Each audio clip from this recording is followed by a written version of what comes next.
This is the B grade criterium out at Sandown Racetrack here in Victoria. This is the last race of the season, so you can see here we've got a big bunch of riders out behind.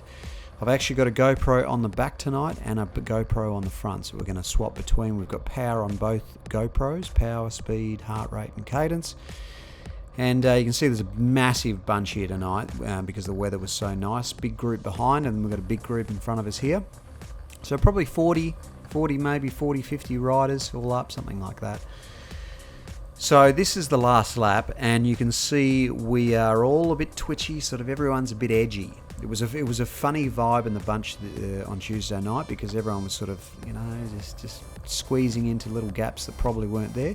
But fortunately everyone stayed upright, there was no crashes. But this is the south end of the course. So we're sort of coming up here, and if you look at my heart rate in the middle there up the top left, you can see it's 174 beats per minute. So this whole last lap I was pretty much in the house. Now that has a little bit to do with anxiety, sort of thinking about the finish and what I'm going to do in the sprint. So that probably got the heart rate up a little bit. But it was quite hard, the race towards the end. It was a fast night because there was no wind. And on nights where there's no wind, you generally struggle to break away. So that's why it came down to a bunch finish.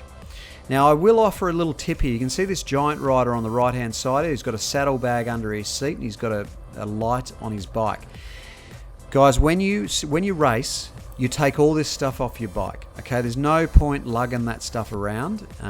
Look, it's not going to make a massive difference. In fact, very little difference to your performance. But at the end of the day, it's all those little 1%ers. Take all the rubbish off your bike, all the stuff that you don't need, and put it down somewhere. Okay, same with everything in your pockets. Take all that off and put it on the ground. The other thing I'll say is, coming into these finishes, we've all got to work them. We're amateur cyclists, so we've got to work or we're going to go to school the next day.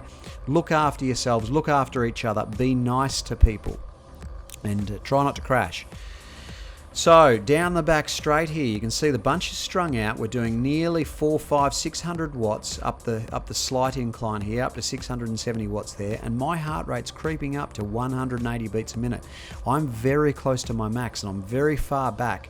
So I remember I was in the herd house here, and I was quite a long way back, and I was thinking to myself, you know what, you got to get forward a little bit, bro, because if you don't get forward maybe 5 to 10 riders, you're going to sort of struggle in the sprint. So you can see down the back straight here, I'm thinking I'm down the outside, which is what I've always told you guys to do. You've got to be on the outskirts of the bunch so that you can move forward or move back, or just measure your position within the bunch. If you're like this guy on the left hand side here with the black kit with the pink sleeves, you're sort of stuck. You're stuck where you are, so you've got really no choice.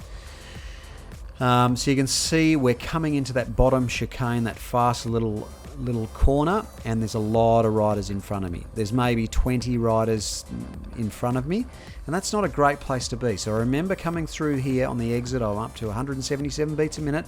I'm thinking to myself, I've got to keep moving forward here, and you can see I'm starting to do that. I'm coming down the outside, moving forward. There's not really a lot of wind, so I'm not hurting too much. Now, this was a critical moment. I could have followed these two boys on the right, but I chose not to. I chose to stay back. And the reason for that is I want to at least have 6 riders in front of me coming to this final bend. 5 to 6, just a few, because as I've said to you many times before, I need to have people in front of me to take me to the line. So you can see here this young fella in the green, he's on my wheel, he's doing the right thing. This guy in the Phoenix kit is going backwards, so I knew I had to get around him real quick. Straight onto Nick's wheel, and I knew that was a good wheel to be on, so I'm sucking his wheel, and now I've committed to the sprint.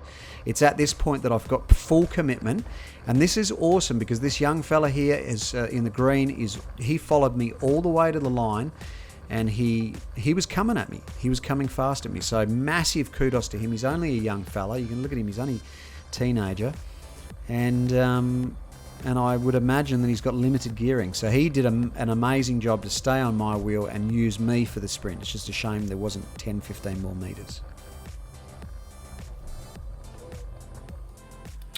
All right, so let's watch the finish again, you legends. So I'm on this young fella's wheel. He's moving forward, so that's a good thing. So we jumped out of that corner and he pushed me forward, but it wasn't forward enough. I was still 20 riders back. So I really had to progress forward here. this is a critical bit. Had I gone with these two guys here and sort of followed their wheel, I would have been too close to the front. I would have been fourth wheel into that final turn, which isn't necessarily a good thing. Fourth wheel, as I've said to you before, is fantastic if you're sprinting with a tail wind, but definitely not with a, you know, a no wind or a headwind.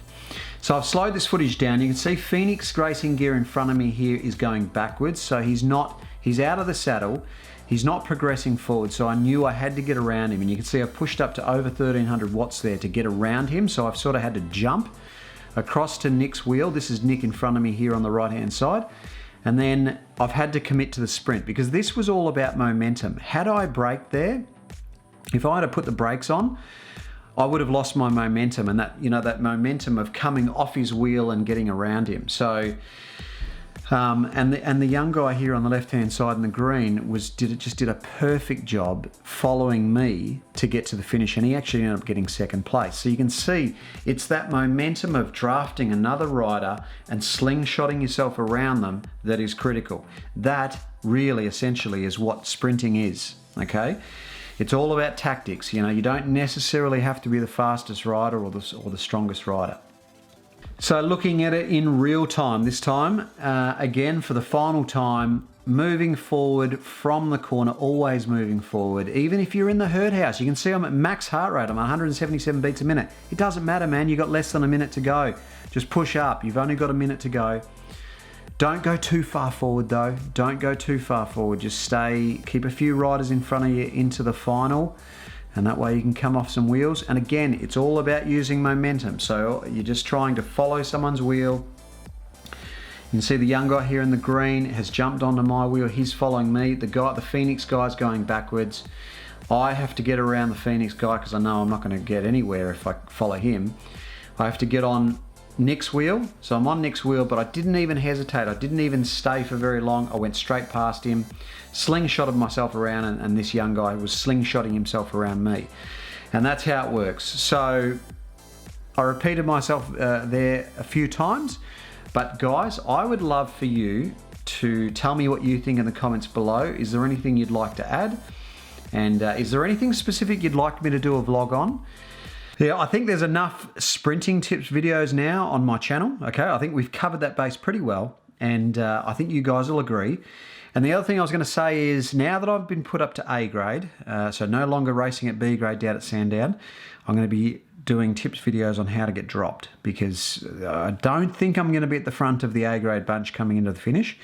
It's a much harder race. It's a big step up to A grade. The racing is much, much harder, and so it's very hard to sort of get to the front of the bike race coming into that final few turns.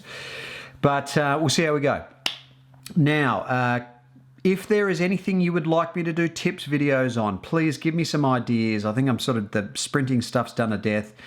Also, I'll mention that I did that whole race on my Bianchi with obviously Shimano Di2, but the Canyon is still getting looked at. I've taken into the bike tailor. The boys have got a massive workload at the moment, so they haven't had an opportunity to look at what's the problem on the Canyon, but they're going to sort that out for me ASAP, and we'll let you know. So we'll actually let you know, following on from yesterday's vlog, what was wrong with the Di2. And I've got some things that are happening with Canyon. I can't tell you just yet, but there's a couple of good things happening for the 2017. But let's kick on with the vlog for now, and I'll see you guys in the next one tomorrow. Any of these low fat? Low fat, all of them. Cooked, mate. A good mad kit. How'd you go? I got the first break, it was like 15 minutes long, and really? That was enough. So this is the last race of the season at Sandown. Not the season, but for Christmas, right? We're all having a break, but everyone's had pizza. We're doing a raffle at the moment, and we've raffled off one of Steggles. He's done a VO2 max test. He's won it. Unlucky. Unlucky. I don't know whether he's lucky or unlucky, but we're going to vlog it, and it's going to be with the boys at the what is it, the herd box at the Carnegie Velodrome. We're going to do a VO2 max test. We're going to put you through the herd house, the ringer, and we're going to put Tommy Nankervis, who wins every A grade race. And we're going to have a look at all the numbers. We're going to look at the numbers. Yeah, we're going to look at the numbers from Tommy, and we're going to look at the numbers from Tim. And we're going to heckle Tommy whilst he's doing it. We're actually going to get hot irons and stick them into Let's do it. Let's do it. We'll do it. We'll dedicate a whole vlog to this, won't we? You're going to love it, aren't you? Forward to it. It's going to be great. We won't poke you though. No. You'll be poked enough.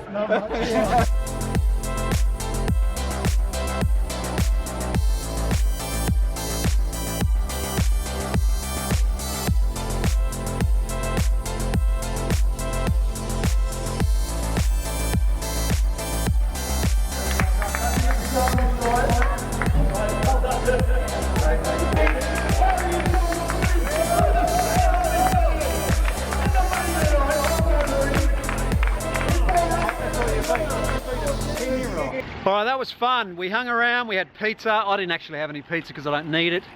But they've told me I'm in A grade next time we race, which is in the new year, which is absolutely devastating. You know what that means? No more crit tips video, no more sprint tips videos. It'll be how to get spat out the arse tips videos.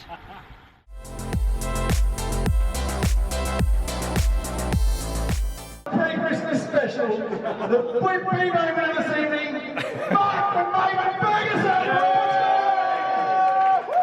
Well done. Let's hope we've got a bit of footage for the vlog. There we go, look at that. Well done. And then just